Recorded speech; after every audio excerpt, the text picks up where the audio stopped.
首先呢，那接下来我们是请我们交通部王部长跟我们大家来说明一下，有关高铁自由座等等这些的措施，有进一步的开放。好，各位媒体朋友，大家好。看到3个点，所以我们交通部特别严拟开放的一些措施。第一个就是陆海空。好，我们昨天我们本土的病例是0，境外挤入的病例也是0，死亡的病例也是0。那这是从4月8号以来我们再度睽违193天之后，那我们的本土境外引入死亡病例都是0例的。那我们当然觉得很高兴，也需要大家继续来努力。另外一个跟大家报告的就是说，我们在我们在前2天礼拜六、礼拜天，那我们的疫苗的接种的情形，这2天总共接种了总共接种了35万6千多剂的疫苗。那我们的剂次人口涵盖率已经达到了已经62.4%，那剂次人口比已经到达了84.61%。那当然这里面我们这几天还会持续来进行努力。那再来的一个是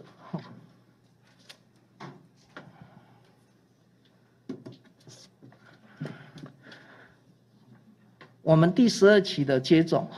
那在今天早上第12期的接种那主要开放的对象在今天早上10点的时候，我们已经开放了30岁以上的民众来接种第1剂的 BNT 的疫苗那从今天早上10点到中午的1点钟的时候，已经有86万人完成了这些的预约的这些的程序。那我们接下来在明天的时候还会陆续的开放7月16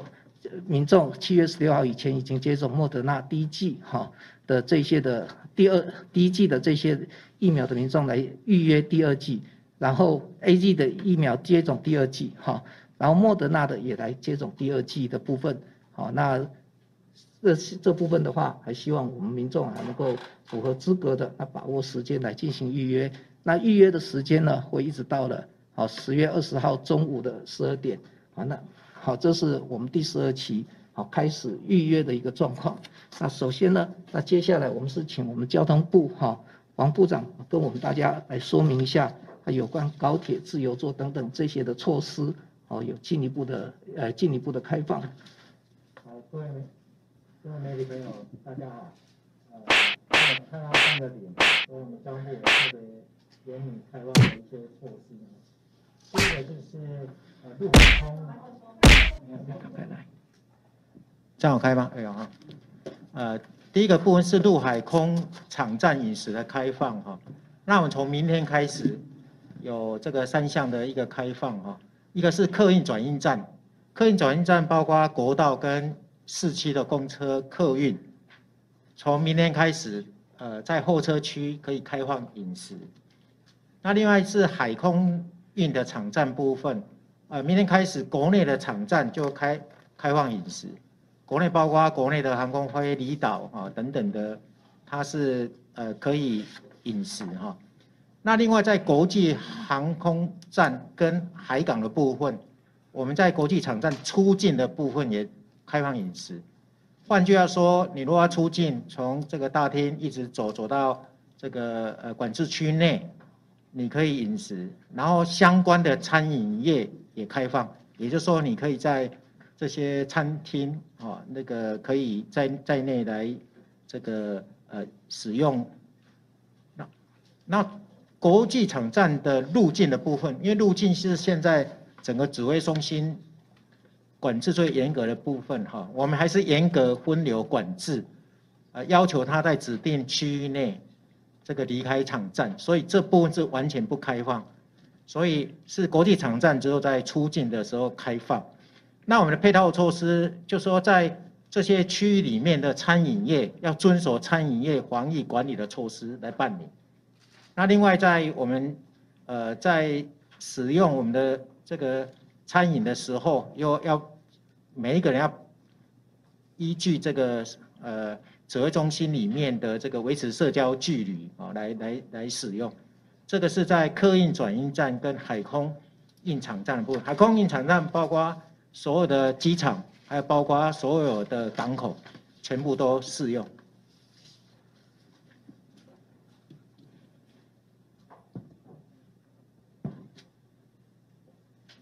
第二个部分是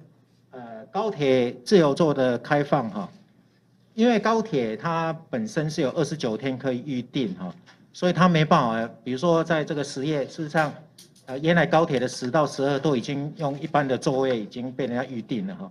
所以在整个会在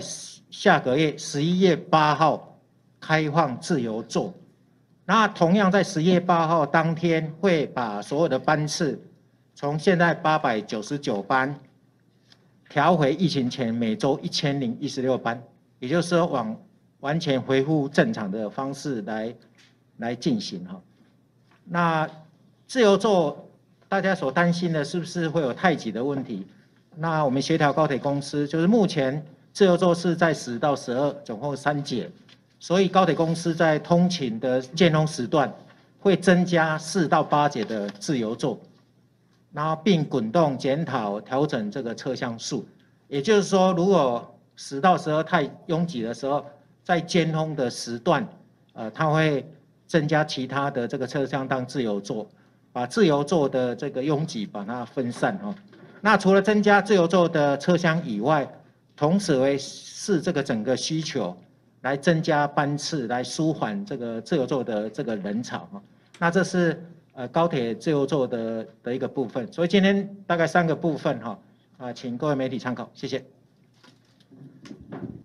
中视提问，想请问指挥官早上说降级快了，可以这么说？那想请问指挥中心这边最快降级是11月1号之后，是不是有机会？有关降级的部分的话，我想指挥官在这之前也一直在跟大家说明过哈。这降级我们要看到国内的疫情，然后疫苗施打的状况等等很多的因素之后哈，如果觉得是可以的之后，那当然就会跟大家来宣布这种降级。你好，想接续刚刚降级的议题哦，因为您提到说关于这个疫苗施打的状况，还有就是个案的情形，那是不是有一个标准，像是疫苗的覆盖率1剂或2剂达到什么样的数字，又或者是说我们可以连续几天是零本土病例这样的一个标准来作为是不是降级的一个标准呢？对，我们现在目前其实我们内部还在做一些这些的讨论当中，因为这是要整个综合起来看的哈，因为降级是从各个面向来做评估，好，这之后才会来跟大家来做一个公布。